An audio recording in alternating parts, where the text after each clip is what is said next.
Hey guys, welcome to TutorialGuru. Today we'll be learning how to invite a teen on YT Music app, and now let's dive right in. Now to invite a teen on your YT Music app, first open up your YouTube Music app on your phone. And after opening your YouTube Music app on your phone, at the top right corner of the screen you can see a profile picture icon available for us. Tap on your profile picture icon at the top right corner of the screen and tap on the settings button over here just above the help and feedback. Tap on settings and tap on the family center over here just above the general.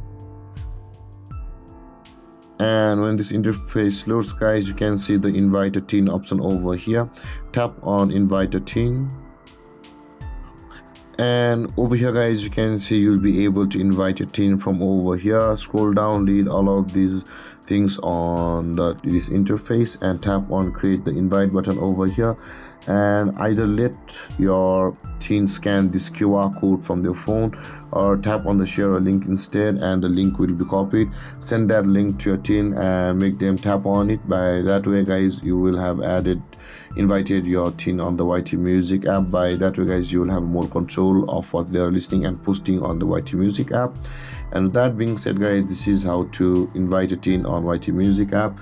And if you have any confusions or questions regarding the topic, feel free to comment in the comment section below, and don't forget to like, subscribe and hit that bell icon for more videos. Thank you for watching, guys. Peace.